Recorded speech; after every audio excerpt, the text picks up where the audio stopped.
Okay. Let's see, there we go. The waiting room.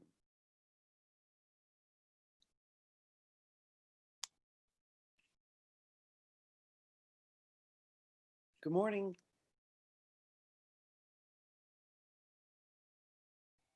Good morning. Good morning, everybody.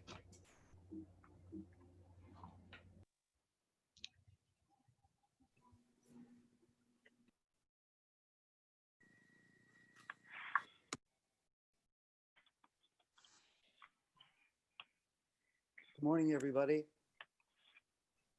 Hello. Let me just let everybody in.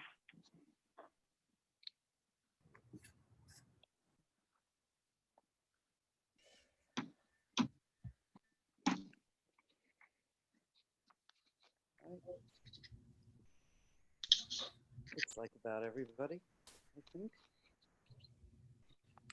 Well, hello.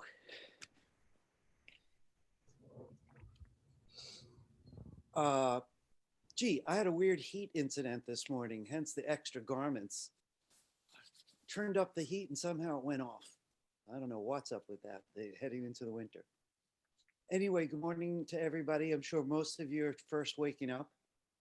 Let me tell you what we have in store today. Um, we're going to do a little breakout room stuff so you guys have a chance to bounce some ideas off each other in small groups.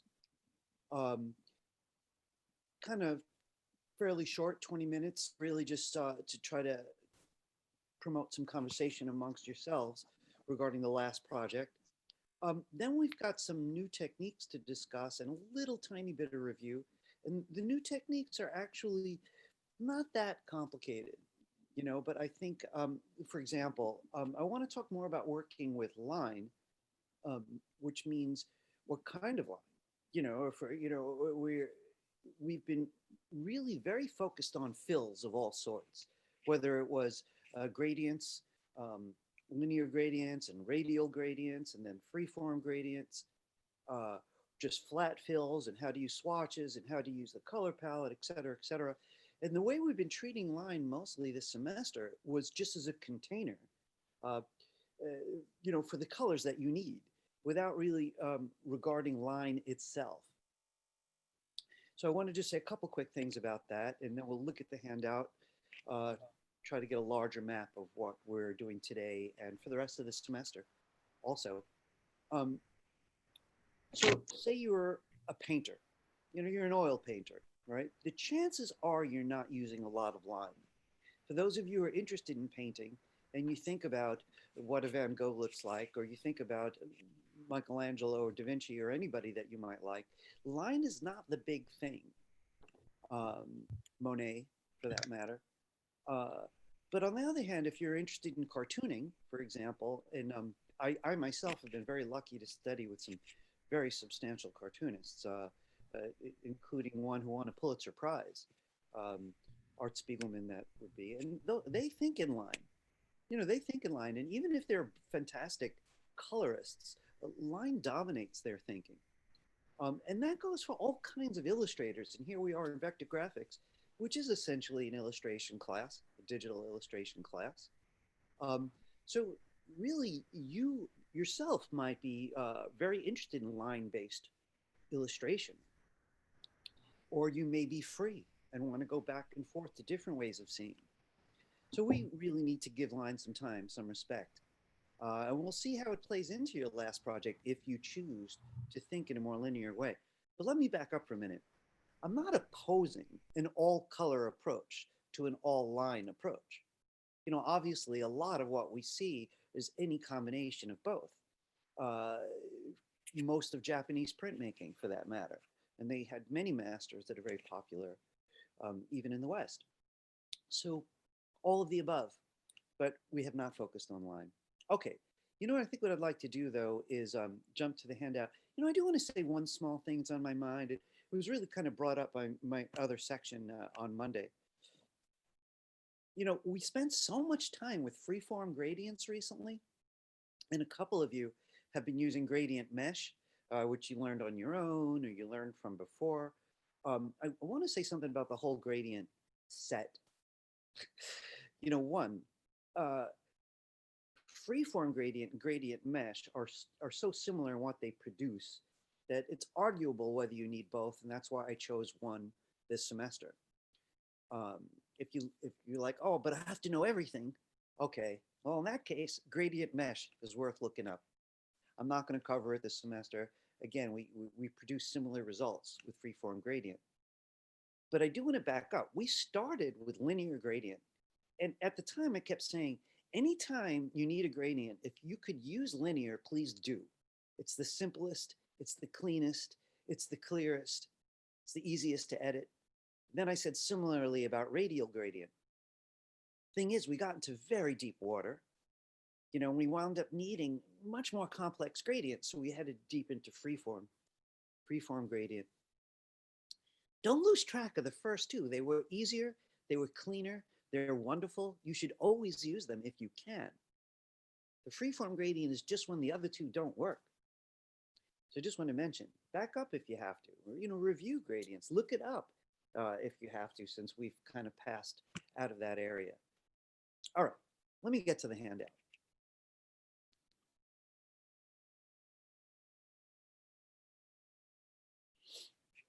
There's a couple things we've got to go over real quickly. First off, there's no class next Thursday for Thanksgiving, which means we won't be seeing each other for 2 weeks, right? So if you look over here, that means the next time we see each other, it's already December, and we only have 3 classes left. This is a 15 meeting course. So these are the dates that are left. So that basically means you really have to stay on point as much as possible going forward. If you've been on schedule so far, you're fine. It just makes sure you really don't want to skip a week so we can get to this last project. It does mean if you owe me any work and you've discussed it with me and I'm okay with you delivering it late for whatever reason, um, I wrote someone back just this morning about it. She's having electrical outages where she lives, which has been a big obstacle. For whatever reason you're behind, just be sure you don't lose track, that you communicate with me, whatever arrangement we've made, that you keep with it. Okay. I do want to interject something though. Is this a tight schedule for us? Having just those few weeks left for the last project? In my mind, not at all. Really, not at all. You've kind of been through warfare with me, and most of you have done exceedingly well. Just about everyone. The last project's really more about your imagination. And if you could take these skills that we've applied in a very narrow way to your own expression, I've given you a fairly editorial illustration project. Now, bear with me about that. If I was giving you a medical illustration project, which, by the way, makes a real lot of money, right? You're the person who draws the brain for the textbook that the brain surgeons use in school, right? There's nothing editorial about that. You have to figure out what that object looks like, be as clear as you can. On the other hand, if I'm asking you to use your imagination or actually shed a new spin on a topic, that's very editorial. You're saying something of your own. So this last project is going to involve your imagination. We'll come back and talk more about it today. You also get a chance, as I said, to talk amongst each other. But I want to clarify something. That also means you've got more stylistic opportunity than you've had in the past. Let's think about it. That first project with the 3 letters, it was, you guys did beautiful jobs. And I have to say, I love simple work. I look at children's books a lot, by the way, as an illustrator. And I have a whole list of illustrators that I admire, and some are incredibly simple. So those projects, by and large, were pretty simple, the first one, That doesn't mean they were any less professional or any less mature. Then we moved on to the ideograms. It was, by nature, a more complex project. You had 6 to 8 steps. You had to think about how to describe steps. It was very instructional. And we went for a very simplistic view again. We were talking about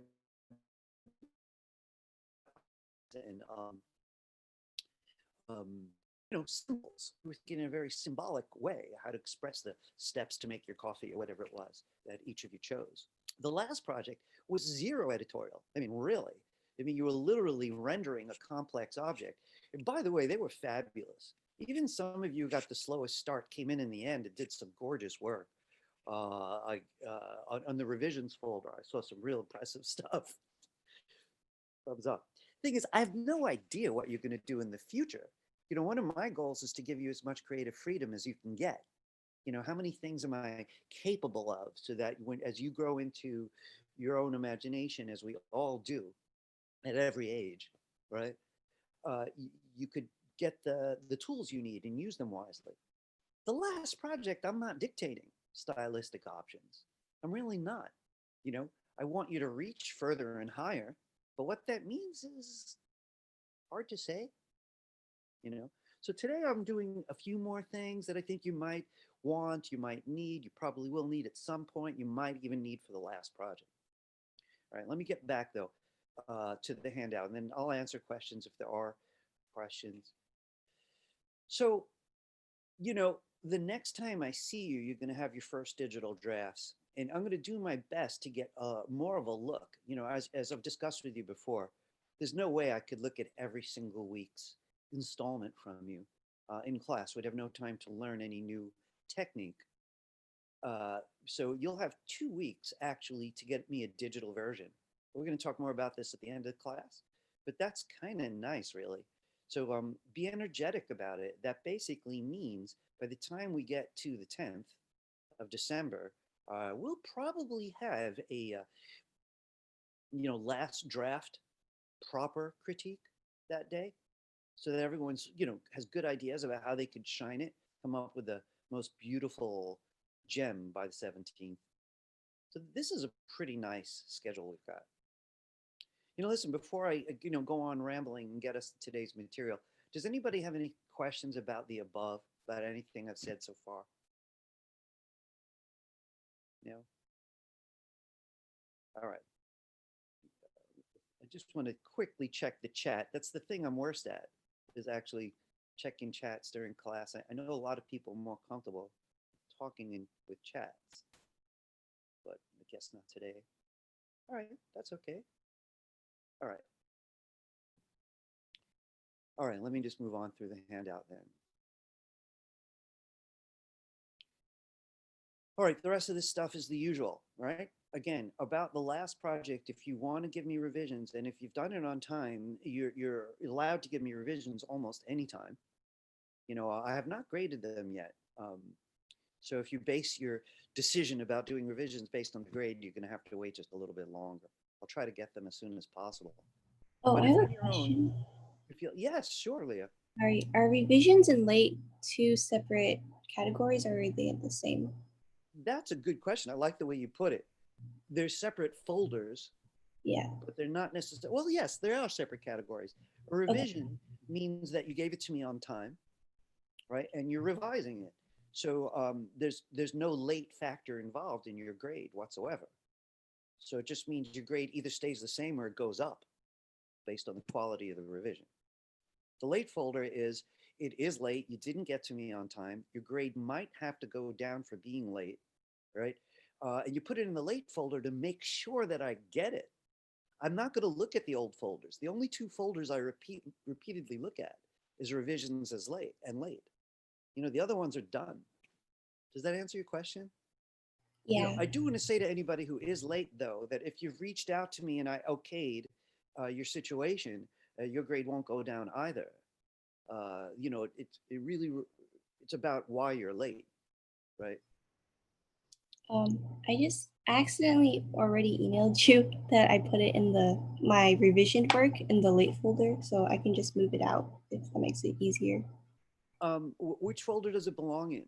It belongs in the revisions folder. All I right, that would be great if you could delete it from the late folder. That would be Yeah. great. Yeah.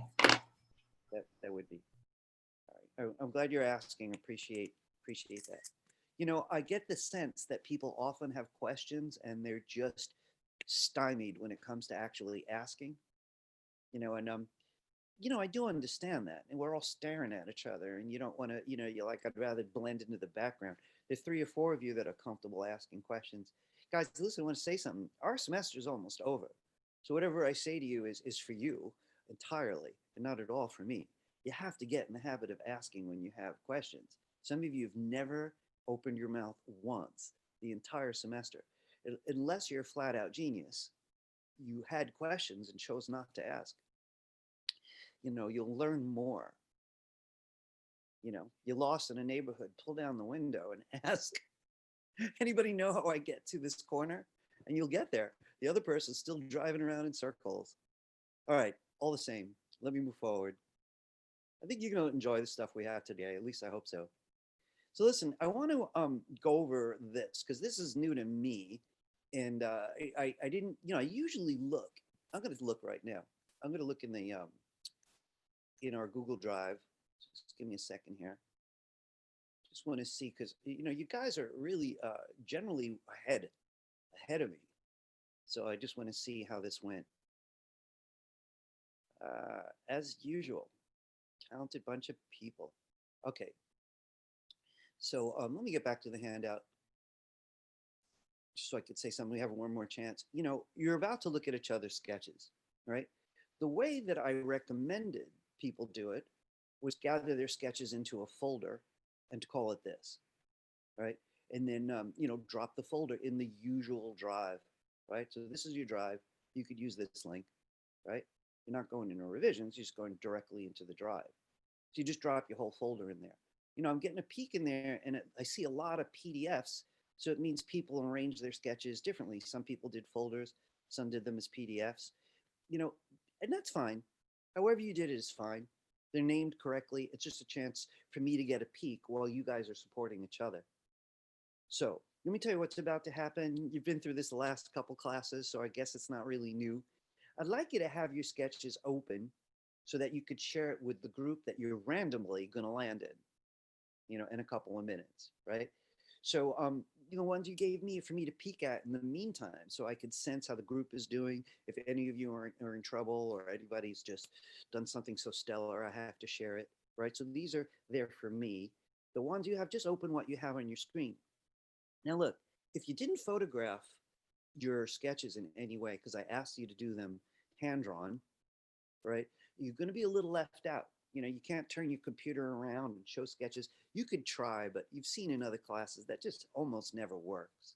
But you could try it, right? Did say on the last handout, you need to either photograph or scan them. So do your best. Now, I want to just point out something because the group support is really important, especially when we don't have time for the 20-something of us to discuss things as a group, right? The only way to do it in a timely way. Let's just take a quick look at something here. I think by now, everybody should be used to how to screen share, right? So you click the green button, you choose either desktop or screen. This way you could switch to preview or to Photoshop if you had to. For other classes, my class, these are going to be however you sketch them. Frankly, to tell you the truth, however you sketch them is fine. We all know the final project's all Illustrator, but however you sketch them, just get it open. Right? If you choose desktop or screen after you screen share, you could show anything you want. When you're done, you click end share. What's more important is this, right? So there'll be 4 or 5 people in the group. You'll have maybe 4 minutes tops per person, and you want to talk to them. Is the image compelling? Do you understand it? If the sketch is too loose, you could ask questions. Oh, could you describe it to us, right? But basically, we're looking for compelling images about this place. So what or where is it? If you were doing a Paris, we all have images of Paris in our head, but maybe one of you knows more about Paris. How would you fictionalize Paris? How do you imagine it? Does everyone wear a beret? Is everyone holding a paintbrush? Is all of Paris made of, French Impressionist artists drinking absinthe? That would be a funny reinvention of Paris, a fantasy based on real images of Paris. So you want to really discuss basically if it's compelling and what does it have to do with the place? Let's be clear. This is based on a real place, right?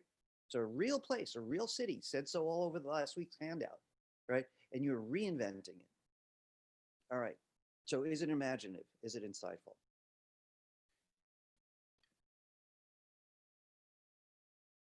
Thing, right? Then we're going to move forward because I got a lot that I want to do. Hey, are you all hearing me okay? Because Yeah. on my end, you guys are cutting in and out. But Yeah. all right, if I'm not, I guess that's good. A little, yeah. I think, each of us are getting different, we all have different internet connections every day. So who knows? I want to say something just about my class and art school in general. That's a rough ride, you know, um, but built for artists, if you ask me. You often don't know. You're often not crystal clear. What's the teacher after? But you're not crystal clear what the client's after. If Time Magazine asked you to do a cover about the pandemic in the time of Biden, right? We've seen lots of covers about the pandemic in the time of Trump. What would you do? You'd say, "What do you want?" They couldn't tell you. That's why they hire you, right? They give you a general idea, right? And then you're trying to marry what they need with what you could bring to the table in terms of your imagination. So listen, when you're in your little groups, remember this is an imagination-based project, but not exclusively. You're applying your imagination to a very real place, and we want to see what you could do with that juggling act. All right, let's take a look. Maybe there may be more questions for me later. So let me set up make sure you have your artwork open as best as you can, right? And please be supportive of each other as you seem to always be. Just give me a second to set this up. Let me see how many people there are. 4, about 23 people. Give me a second here. All right.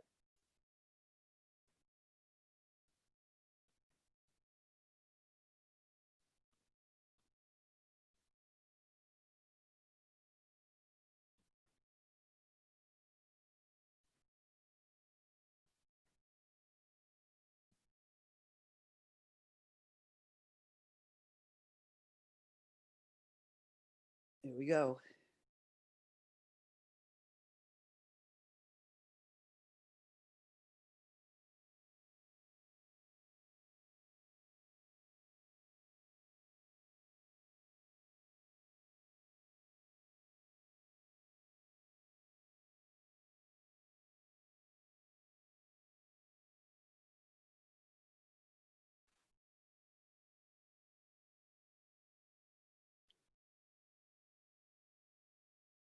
Hello again.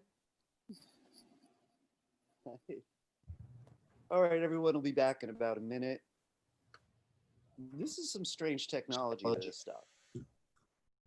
I want to, it's funny. A lot of the teachers were really kind of stunned back in March when they had to figure out how to run their classes online. But I'm also a web design teacher and a multimedia teacher. So this was a little bit more natural for me. I already had the handout system with working links, but Zoom is new. And I think breakout rooms are great. I have this little fantasy lately that I'm not really ready to implement, which would be to set up an open room for students to join. Like one night a week where you could just show up and talk to each other about anything related to art or whatever. Just sort of, you know, one place like that, at least while we're stuck in this pandemic situation. Um, I want to get to some new material with you, but I just want to say that I'm very open-minded to feedback, and some of you are more comfortable, so you could send me an email. I'm very particularly interested in how the breakout rooms work, like what's good for you about them and what's not, so I can get a handle on it. I know some of you are very forward and more willing to share. Some are very, very shy, unwilling to share. Also, some of you are technically rather able, screen share, open Illustrator, and others are still bumping around the computer world as they get the hang of it. So if any of you feel like sending me an email at any point, just to let me know how the breakout rooms work for you. A couple of you have told me, but it's generally the people who like it. People who don't like stuff generally keep it to themselves, but I need to hear from you too. So if you get a chance to send me an email, if you have one feeling or the other, won't affect you or your grade. It'll just help me be a better teacher. By the way, a bunch of you are going to be heading toward my intro to web design. I already got some emails about that. Next semester. So I will learn what I learned from you here. I'm going to use what I learned from you here, even in that class. Anyway, does anybody have any questions for me that may have come up during the breakout rooms or anything about this particular project at this point in time? So look, at the end of the class, when we do the daily wrap up and I tell you what's due next week, you may have more questions or so let's just dive in. I want to get back to the handout because I've got some cool drawing stuff that I want to share with you, right? That you know is will be all your own. So let's just come here and get a quick look at what I have in store. So I want to talk to you about strokes versus brushes in the three palettes that come into play, right? So for one, let me get something out of the way. Every outline on any shape is considered a stroke. I want to be very clear about something though. In Adobe Illustrator and all programs that are called vector programs, for example, Adobe Animate is also a vector program. Even if you're not using strokes, no color, color of none, right? There's something there called a path. So every time you've moved an anchor, when we're doing the pen tool, that was all about paths. And then you chose whether to color the path or not. If you did, you had a stroke, right? Which sounds weird. You made a stroke. That sounds better, right? So you took the path and chose to stroke it. Thing is, you know what? 1 point strokes, 2 point strokes, what's the big deal? There's got to be more variety. So that's what I want to hit right now. I want to point something out though. We're going to be using the stroke palette first. We're going to be using another palette, which you've actually used without us focusing on it a few times, called the control palette. And we're also going to be using the brush palette, which we haven't used as a group. So these are the three initial things I want to focus on. Can everybody join me back in Illustrator? And I want to quickly suggest that we use the same size as the current project, just so I could get people used to that idea. So I want to show you something quickly before we get there. I'm kind of peeking ahead. This was on last week's handout, but I just want to be clear. This project is intended to be horizontal. I'm totally open to anyone who wants to switch those two numbers. You want a vertical look. But right now we're going to work with this 14 inches wide, 8.5 inches tall with a ½ inch margin. I'm going to set this up in front of you because a couple of you don't seem to be getting this right. And I want to make sure you don't leave this semester being unclear. So 14 inches wide, 8.5 tall. So here we are. You could use create new or file menu new. Here on the right, you want to make sure that you're in inches. This is critical. All right. It looks like mine's already set up. So this is 14 inches wide, 8.5 inches tall. And I'm going to ask you to click create. I want to quickly go over margins. So if you know how to make margins, make a ½ inch margin now. If you're anything less than clear, join me. I'm going to do this very quickly. You have to turn on rulers to make margins. So you go to the view menu and we're looking for rulers or show rulers. I like the Command R shortcut myself, so I think I'm just going to use that. Command R or Control R on Windows. I want to say something, by the way. Almost every program uses the same shortcut for rulers, like literally 90%. So Command R or Control R is good to know, right? All right. Now, the thing is, I want to get in the corners because I could set up two guides quickly if I could get to a corner. So I'm going to be using the navigator to do this. It's not required, but if you want to join me exactly, get the window menu, get to the window menu, alphabetical order, get to the navigator. So you turned on your rulers with Command R or Control R. Now I'm asking you to go to the window menu to get the navigator out. We've covered this a couple times. Some people embraced it, some did not. So just quick reminder, I'm going to click this little mountain to zoom in. I'm going to take this red box up to the corner. I could zoom more if I want or less. But now what I'm going to do is I'm going to press and drag on this guide, pull down to the ½ inch mark. And I'm going to then go to the side ruler and drag right and pull over to the ½ inch mark. This is why I like going to the corners, right? I get half of my job done. At that stage, I'm going to pull this red box diagonally down to the opposite corner, only because it's efficient. You could do this any way you want, right? But this is a pretty efficient way. I'm going to take the side ruler here and pull over my vertical guide. So that's at 13.5 inches, just a half inch in. The height here is 8.5, so I'm going to drag this down to 8. Whenever you're ready, you could zoom back. I'm not even going to use the navigator. You could use the view menu, or you could just use Command 0, right? This works in Photoshop also. Okay, most of you guys mastered that, but I saw some very odd techniques for margins on the last project, so I just want to remind people of this, right? Later on, I'd like to mention how masks figure into this, but I want to start with something different. I want to tell you what I want to do. I've nicknamed this the leaf exercise. So at first, I want you to imagine that you're drawing a leaf, but you want a line drawing. So the first choice you're going to make is, am I going to use the pencil tool? Am I going to use the pen tool? Or even conceivably, do I want to use the brush tool, which we've never used as a group? So pen, pencil, I'm going to do the pen because I've been wanting to push the pen on you even more. So let's see what we could do with that. I want you to take a look at something. I'm going to click the white arrow first. I'm going to get the regular pen tool, right? I'm talking about the plain old pen tool, none of these others, plain old pen, right? And I want to show you something. I'm going to even ignore the colors for a minute.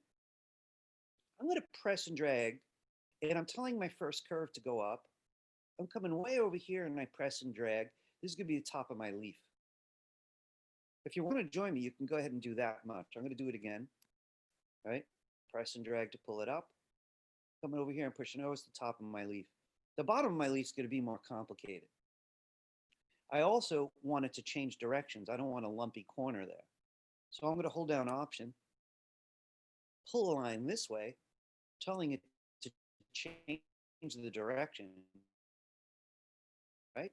Now it's not that lump. I got a nice little corner there. And I think I'm going to come to about here and pull it in. I'm going to do this twice, though. Now, I want to close it. And to make sure I close it without breaking the curve, I'll usually choose to hold down Option as I close. I just want to point out, to edit it, if you clicked the white arrow before you got started, you could just hold down Command and choose whatever it is that you want to change to perfect that leaf. I'm going to do it one more time.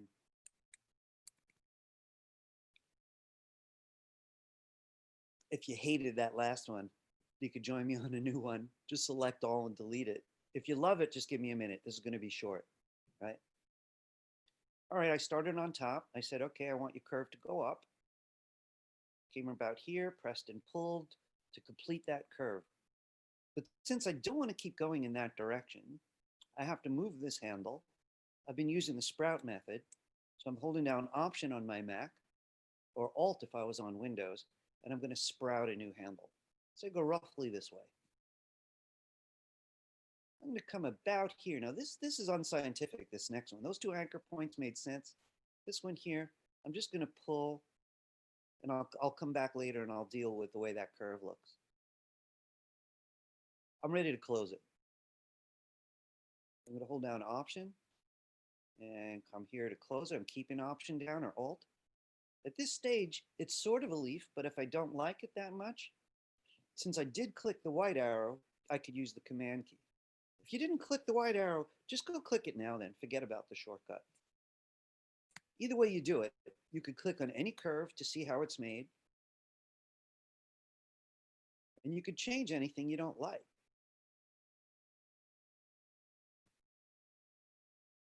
So listen, folks, just a quick word. The pen tool's behind us. You know, we spent a bunch of hours on different exercises with the pen tool, and yet it's one of those things that no one ever completely learns right in class. It's really just about clocking in time and seeing what its value is. It's the easiest way to draw in terms of being able to edit afterwards and perfect it. I wouldn't mind if you just did this with the pencil tool. So if you hate the pen tool, just go get the pencil tool now and use that instead.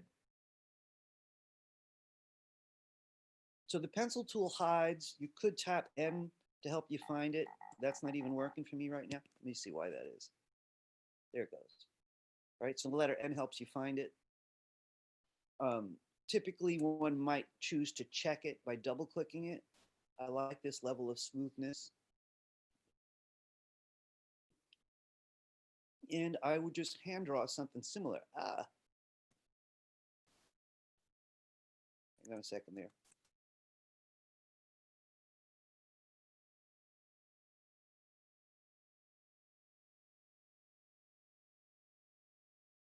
It's got more anchor points, but I could still edit this with the white arrow if I wanted to. All right, however you want to do it is fine. Does everybody have a leaf? Listen, I do want to say something. I wouldn't have mind if you drew a maple leaf or something like that, but curves will help you understand strokes best. So I'm hoping you're not making like very angular leaves. This might be a little unsatisfying. You really want a couple of curves, right? All right. So what I'd like you to do is take your leaf with the black arrow this time. And I'm going to probably want, I don't know how many I want, maybe 6 of these. So I'm making it a little smaller. I'm going to put it up here. And I'm going to option drag till I have 6. I'm using the black arrow and I'm option dragging or alt dragging on Windows till I have 6. That may be more than we need, but we're covered. So the thing about that is, how often would you draw that with that particular kind of line? I don't know about you, but for me, it looks incredibly boring. And I just want to say I originated with a cartooning background. In my generation, we all learned to draw with brushes, and it was just like calligraphy. You press on the brush, the line was thicker. You pull a little higher, the line was thinner. You always wanted a brush that could handle pressure to create different depths of line. Digitally, we were stuck with this for years, but no more, right? So I want to show you what you could do with that now. All right, I'd like for everyone to get just the black arrow and click this first leaf. Now I'm going to be using the stroke palette first, right? And if yours is out, that's great. If it isn't, go to the window menu, stroke.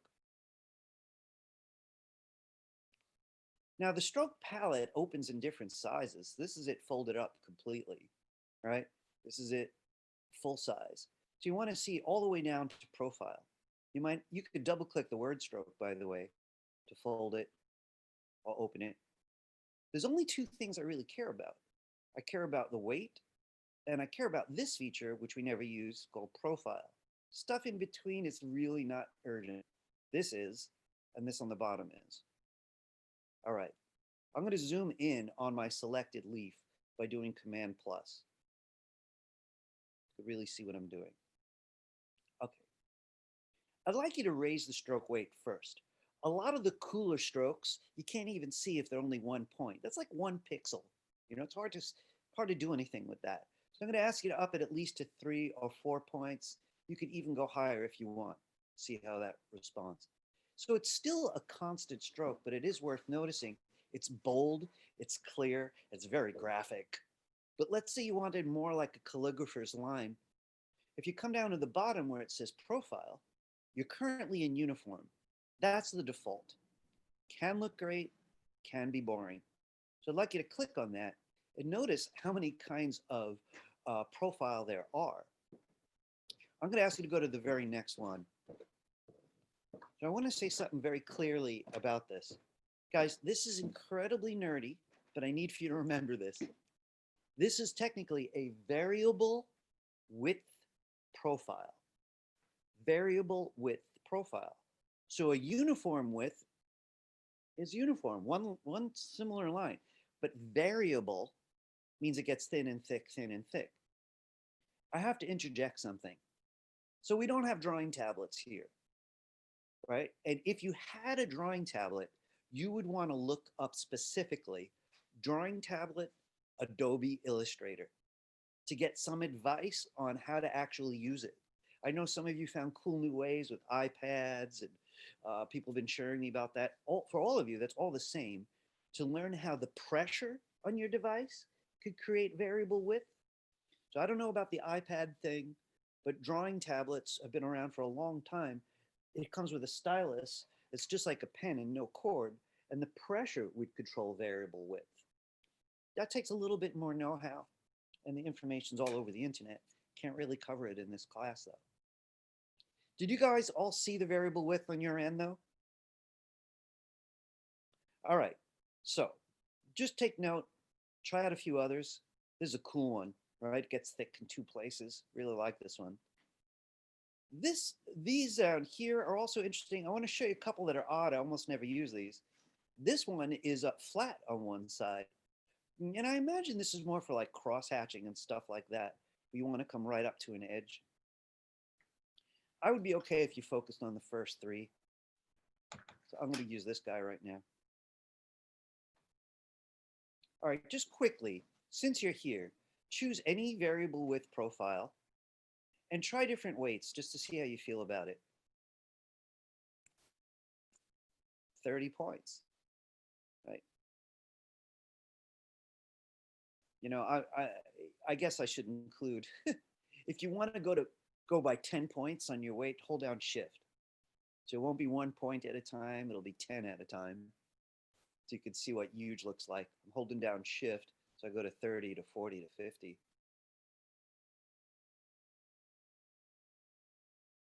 It looks like while I messed with it, when I went down to 0, it set itself back to uniform. So there we go.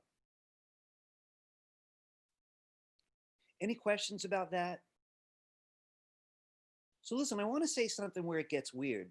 So I really have to be honest about this. The easiest way is to draw your object without variable width and afterwards apply the width. That's by far the easiest. I have to say though, if you're a calligrapher or a cartoonist, you might not like that so much. You might want to draw with it right away. That gets finished at one point, right? So let's try something together. What I'd like you to do is make some room. And I don't even mind if you draw off stage, but I'm just going to drag mine over. I'm going to use this spot. Now, if you look on top, this here is called the control bar. And I want to mention a couple things about this. Yours might not be out. So if you go to the window menu, one of the first menus is called control. So this is what it looks like if yours is not out. So if you don't have it out, let's get it right now. Window menu, control. I want to say a couple quick things about this. This is sort of like a bit of a shortcut menu. You know, it's context sensitive. So if you're working on strokes, it will probably know and give you some choices up there. If you're working on other things, it'll know what you're working on. So it's kind of cool. I tend to lean on the specialized palettes, but I just wanted to mention the control bar might be a cool shortcut. You could see there's stroke weight there, and there's also this feature here, the variable width that you got from the stroke palette. Let's just leave it out, the control menu. Let's just leave it out. We'll see if we need it or if we even want it. I want to draw your attention to something else. I'd like you to go to the brush tool. You know, actually, let me change my mind on that. I want to compare. I want to go to the pencil tool. I want to say something simple and clear. I honestly find the pencil tool much friendlier than the brush tool. They're incredibly similar. And if you actually look it up on the internet, what's the difference? You know, you Google Adobe Illustrator in quotes, right? So they know what programming, you're right. Pencil versus brush. And people just make stuff up. There's information all over the internet that's just wrong. Really, there's very little explanation about the difference that I've been happy with. Let's start with the pencil. So you got your pencil tool, you're looking up top, and if you want to change your stroke weight, you can. You know, in fact, let's just do it here. Stroke palette. So if you want to change your weight, you got a rough idea what the numbers mean. I'm going down to 5 points, 4 points. I'm looking at the bottom, and I got my profile set to something cool. 4 points, something cool. Now, I accidentally left my last leaf selected, so I was just changing it without realizing. Yikes. So let's get that moral of the story done. If you've got something you like, please deselect it. Get the black arrow quickly, if necessary, and click off. That was my error, right? You should really deselect something when you're done with it. Right, let's get the pencil tool. Right, pencil tool, we're ready for it now. It's safe to change the weight this time. I'm going down to 4 points like I said I would.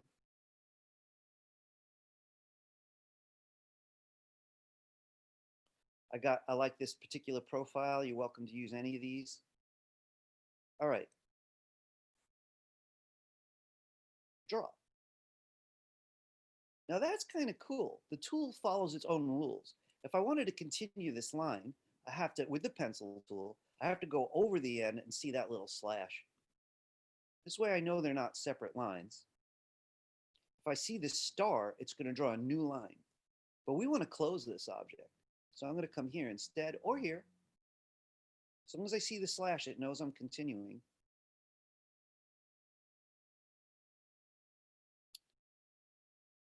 So let me simplify. If you like the idea of drawing with the variable width from the start, I highly recommend the pencil tool. The brush tool would work, but man, it's a finicky tool. How is everybody okay? Is this working so far? Any questions so far? You know, it is clear. It gets unclear when we start to mix features all at once, right? So I'm not sure it's even worth our time to try it out on the brush, but I feel obliged to. So I'm going to move this one over also. Let's get a stab at this tool, the brush tool. Now, there are numerous brush tools. Please do not use the blob brush tool. I'm not covering it this semester, and I honestly don't recommend it at this point in time. So I'm going to go to the plain old paintbrush. Now, if I look at the stroke palette, it's got the numbers from before, but that might be because I still left the last leaf selected. So I'm going to get the black arrow quickly, click off. You know, this is a habit worth getting into. When I feel rushed or I drank too much coffee, I forget to deselect. So I want to deselect something when it's done. All right, I did. So I'm ready to go back to the brush. So now I'm looking at the stroke palette. Do I want to try a weight of 4 again? Why not? I like the profile. Let's see if it behaves. The first thing I don't like is that when you want to continue a line, right, it doesn't give you the obvious symbols. I come up here and it's still giving me a star, which basically means it's going to draw a separate line. Now that didn't help me at all. Sometimes if I click it first, that doesn't help either. So you have to say, like, there's ways to get this tool to behave, but I would like to say something quickly. Here's my advice about the brush tool. If you're going to draw closed objects, use the pencil. You know, they create all the same lines. They have access to all the same palettes. There's no visual difference at all between the two tools at all that I could find. No difference. It's just the one tool behaves better. The brush tool, on the other hand, is great if you're making streaks. You know, you literally want free lines. So let's try that out. So this is what I'd like for you to do with me. I'd like for you to go ahead and select one of the other leaves you made earlier. If necessary, zoom in on it so you can see what you're doing. I'd like for you to give it a different weight and a different profile. So you're just choosing one of the ones you drew before, one of the copies you made. Now, what if you wanted to make a more involved drawing? Maybe you want that little spine that leaves often had, and those little kind of diagonal lines that come out from the central spine. You could draw it with any tool, but let's see how it goes with the brush. So this time, let's be smart. Get the black arrow if necessary and deselect it. Let's switch over to the brush. So now I'm not closing objects. I'm going to draw free lines. And this is why I don't mind using the brush. I got a weight of 4. I got the same profile. Maybe I want it a little different. Again, I have a complaint, right? It did not respect the profile. I'm going to raise the weight up. That's not helping me. So I'm still going to have to come down here, try it again. And again, I think this tool is just very finicky, to tell you the truth. So if that's not working, what I'm going to do is I'm going to see if I can go back to uniform or not. But you know something? I feel like just trashing this tool. I really do. But I do want to show you something, though, that might be helpful. Guys, let me be the guinea pig on this. Listen, I want to tell you something. In my own work, I've pretty much condemned the brush tool. Pretty much. I don't see anything it can do unless I've got a stylus, a drawing tablet, then it might come to life. Other than that, I just think the pencil tool does everything better. But since I started it, I want to back up. If this is not behaving, I'm going to take a quick peek up here on the control bar, and I just want to show you something up here. On the left is the same variable widths that the stroke palette has. Great. But what's this? Now we're going to get busy with this in a couple of minutes. These are called brush definitions. And what they are a variety of kinds of brush that we haven't even touched. Right now, all I want to do is go to basic as a way of clearing the last brush. And strangely, what it did was it got me the profile I wanted. So let me see if I could explain that. For whatever reason, my brush, right? So this is strange language, right? My brush thought it was using a different brush definition. That means it could have looked like a blurry brush. It could have looked like a bristle brush. It could have looked like a pen with 4 nibs, you know? And so it was not working with me for the variable widths. So sometimes if you're using the brush and it's misbehaving, use the control bar, set it to basic, and you should be able to come back here.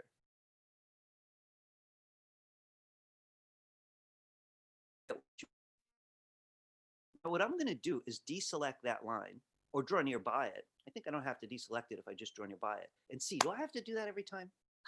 That's annoying.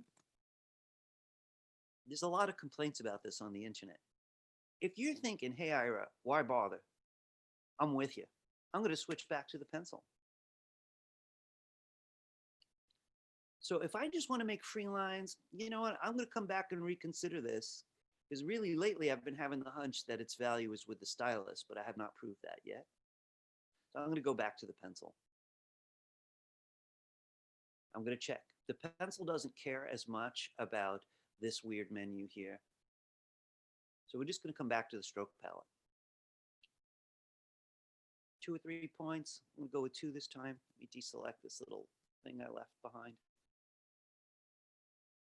2 points, 3 points. Here's my profile. And I'm going to now just sort of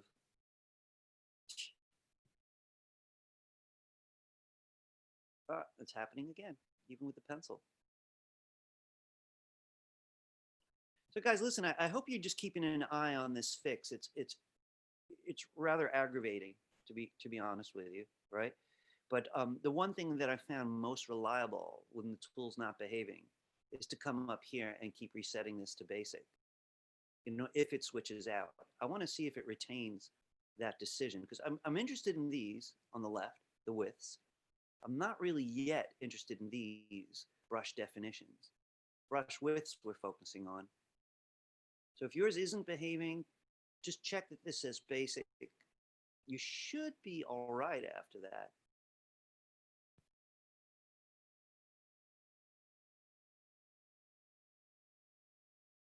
Now it's behaving.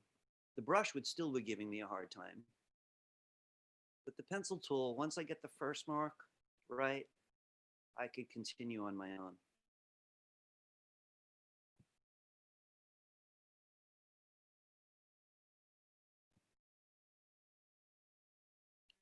If life has gotten complex, but you want to work with line, stick with the pencil for a while. Does anybody have any questions about the width specifically, or anything related to what you're doing? Any weird behavior you'd like to ask me about?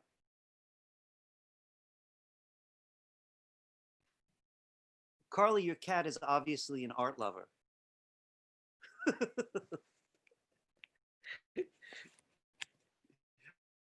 All right, so there's no questions about this stuff. All right, I want to move forward. I just want to mention you don't have to leave color out. I'm going back to this big shape, which is on the bottom, and I'm bringing my fill box in front.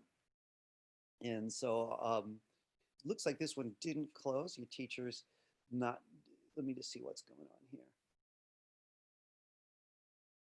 Why is that happening? I know why. I want to show you though, right? The one thing that I did that was a little negligent, and I want you to see it for yourself, is this. My first shape has a white fill,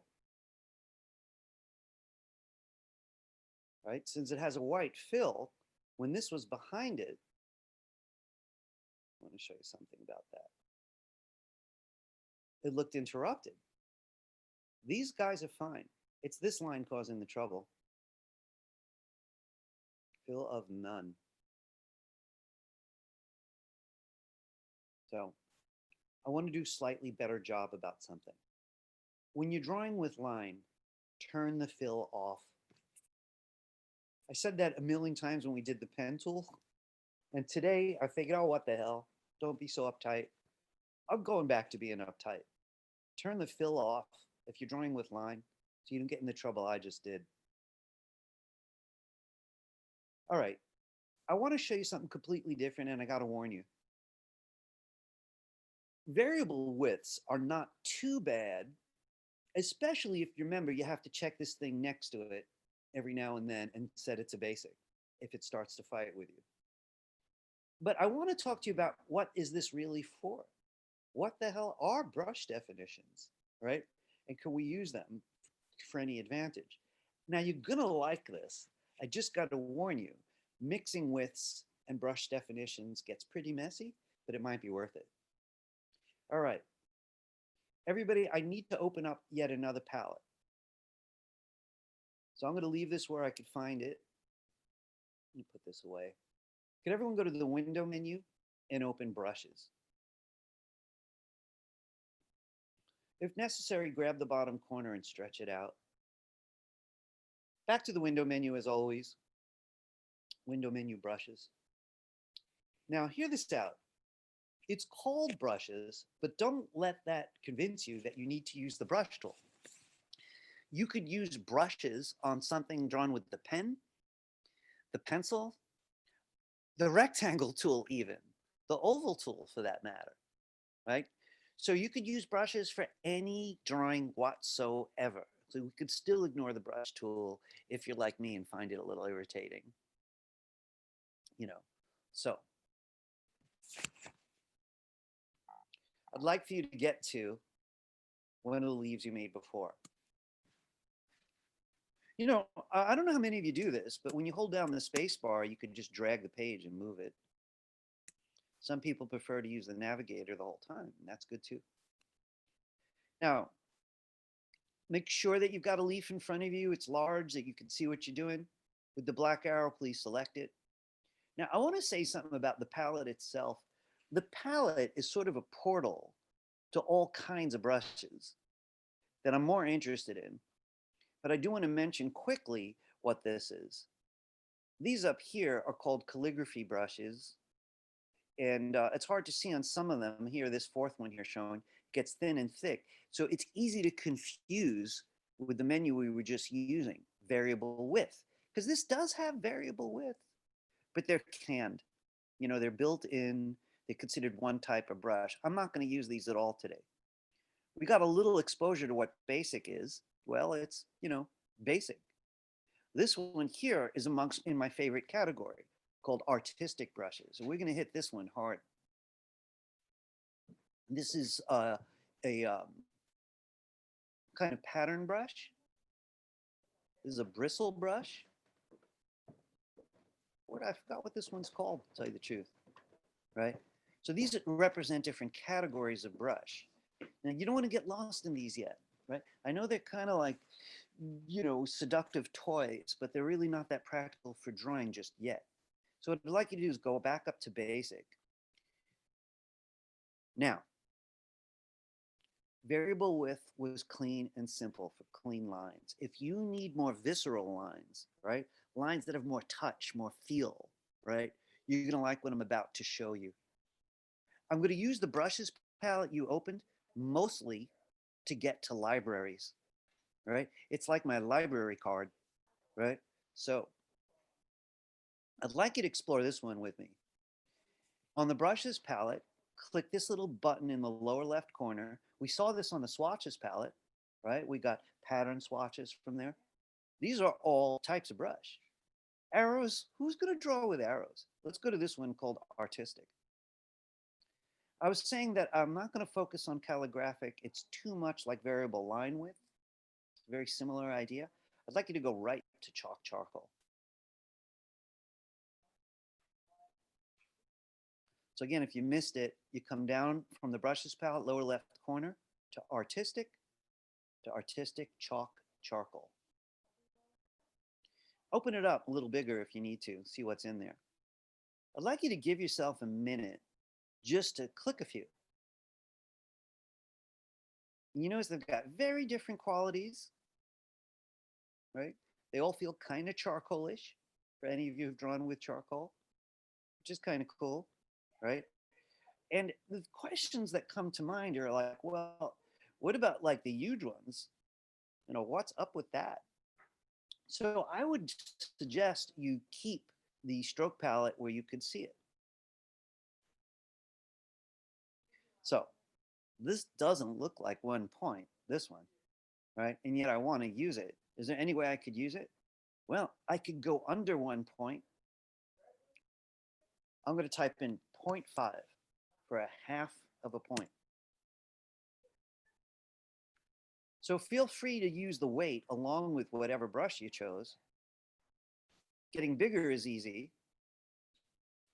But if anything's way too big, you could even go under a point by using decimals. How are you guys? People look like they've had enough. You know, I have this new theory, by the way. I think we should have 3 semesters that are each 10 weeks long. You'd have the same 30 weeks. You get more vacations. You just get the vacations when you need them. Now, I think everyone would learn more. You get 10-week intervals. I think they should rewrite the entire college system based on a 10-week semester, 3 semesters a year, lots of vacations. Anyway. All right. I want to mention something though. So this is a lot to manage. What I'll sometimes do is I'll leave the stroke palette out where I could see it. I got a brush library out. Sorry, I got the brushes palette out. This one looks like a library because I just added all those brushes I was clicking around. Brush palette. Remember, it all started here. This one's a library. So I just want to mention a couple things about working with brush libraries. Every time you click a brush, it gets added to the brush palette. So if you found the 2 or 3 you like, you could put the library away, do it all from the brush palette itself. If you want to keep it out, I will often group them. And I want to show you what I mean by that. This one here it's all cluttered now. It's too much stuff. So what I'm going to do is I'm going to take this tab. This is the open library. And I'm going to drag it right next to the word brushes. So they're kind of sharing one slot. This is the library card I was saying, you know, the one that goes to all the different departments. This is the one I chose to open. All right, I want you to try something with me. If your brush library is open now, whether it's grouped with another palette or not doesn't really matter too much. But if it's open now, I want to draw your attention to a very cool feature. At the bottom of your brush library, it's got these 2 little arrows. You can go to the next library and see what's in it. So this won't work on the original brushes palette. It will only work on the libraries, any library. So let me get this out of the way. Down at the bottom, I can go to the next library. These are called artistic ink. I don't use them so much, but I've seen a lot of people do good stuff. This is called a scatter brush, right? So this is great for like, you know, the murder scene for the splattered blood or whatever, right? I'm not a big fan of these. I have not had much need of them. So I'm going to go down to the bottom and check out the next library. This is a personal favorite. You know, look, I'm just a tour guide. We're all going to learn how to use these things differently. But I happen to really like charcoal and artistic paintbrush. I find them both very, very practical. So click around a few of these, see what they look like.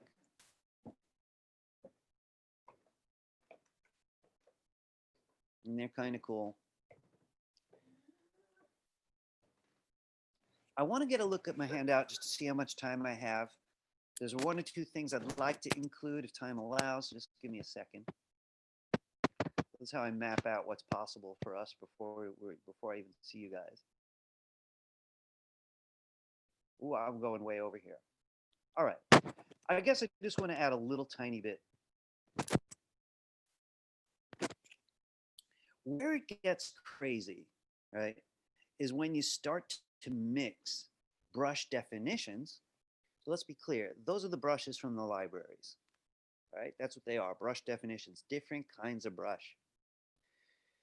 Before we were using just the default brush and we added variable width, just so it wasn't so boring. It got thick and thin. If you look up here, I've got this new drawing selected, and on the left, these are the widths and it's set to uniform. And on the right, it's set to the brush that I chose from the library. So the control panel starts to get kind of useful. It's got easy access to the widths and the brush definition. Can I mix them? You know, I'm a little afraid of this subject because the answer is yes, most of the time. You know, we're artists. We used to try and stuff to see what works and what doesn't, so we have to be comfortable with that idea. I'm going to try to mix it. So this has got this particular kind of brush right now. I'm going to the left of the control bar, and I'm going to try out these profiles I like. That one worked.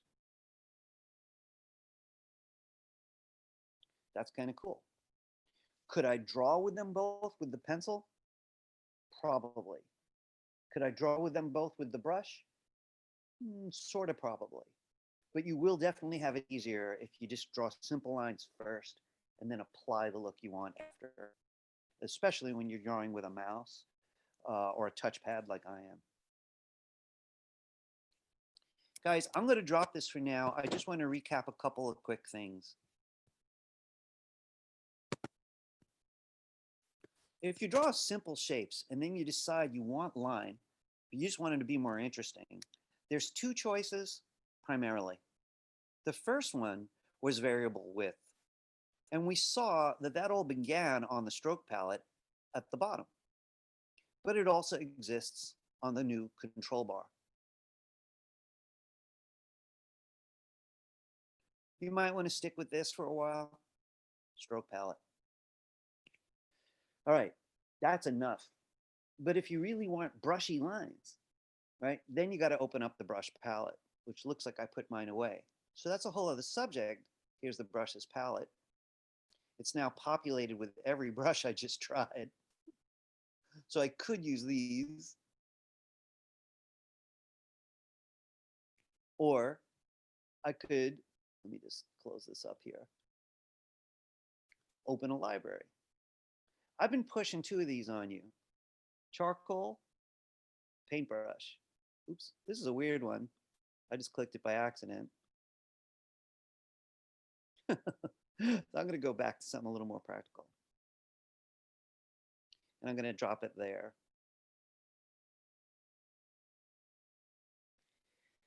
You know, there's so many options. Sometimes it's hard to phrase questions. You know what I mean? I think maybe 10 hours down the road of playing with this stuff, you'd have questions. But I like to ask. Questions, anyone? No? So, you know, it's funny.